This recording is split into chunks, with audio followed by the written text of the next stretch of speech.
About the Iranian political and military situation with our next panel. Joining us now, former U.S. Marine Intelligence Officer Hel Kamfer and Abdullah Mohattadi. He is the Secretary General of the Koumەlە Party of Iranian Kurdistan.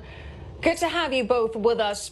Abdullah, I'd like to start with you. You're here from Iran to brief members of Congress. Firstly, tell us who you're speaking with and what do you plan on telling them regarding the situation on the ground in Iran?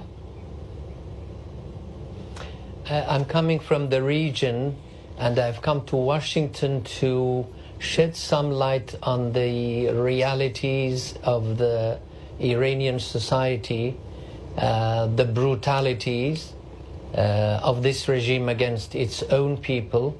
I hope to meet with people both in the Congress and in the administration to find out what they are doing about helping the Iranian peoples, and we have also some suggestions for that.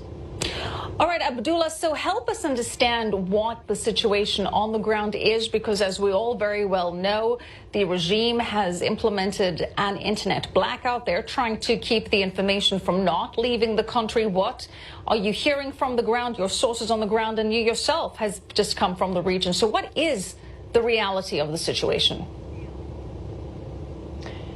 The situation is very grave, is very severe. The brutalities are horrifying. They kill people in the streets. They shoot at people at a close range from the back to the heads. They torture people. They have at least 7,000 people have been arrested, and they are kept in very, very bad conditions.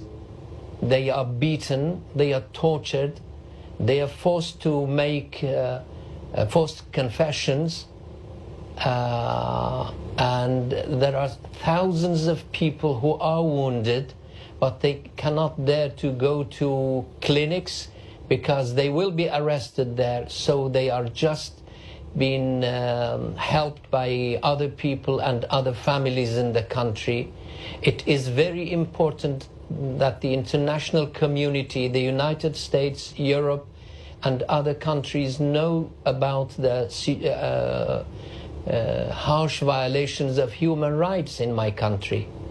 Well, what would you like to see the U.S. doing about it? I mean, the Trump administration has been very vocal in its condemnation. It's also imposed a number of sanctions on the regime, including some sanctions in particular in response to these protests. What do you want the U.S. to do? And more importantly, what do you want the international community to do? First of all, we welcome the toughest stance of the American administrations against the Iranian regime, and we want the European countries to follow suit. It is very important that either the United States or a member of the Security Council take the matter to the Security Council, so that the international community unanimously condemns the brutality of the Iranian regime. What we want from the Europeans is to recall their ambassadors from Tehran for negotiations, to show that they are not ready to accept the brutalities in Iran. The Iranian regime must be isolated politically in the world. Well, so far there hasn't been any kind of movements in that regard. The European countries are still trying to salvage the nuclear deal. What we're hearing, though, are reports that Iran may be posturing for some kind of military attack, and we also have several reports that the U.S. could be bolstering its forces in the region. What are you hearing about that, Hel? Michelle, I'm hearing the same thing. The Secretary of Defense today said he was looking about 5,000 to 7,000 possible more troops moving to the Gulf over the last, I'd say 7-8 months. At least 14,000 have moved in although I don't know if that's an absolute plus-up or was that just a rotation of existing troops that are in the Gulf, but it sounds like there's just more total forces that are there. Of course, France has stood up its own little task force dealing with this, working out of a port in the UAE. There's just a lot of movement, but whereas Iran kind of, ducked having the kickback sanctions kicked in, having the three parties of France, Germany, and Britain come together to trigger what could have eventually been more, a return to UN sanction regime.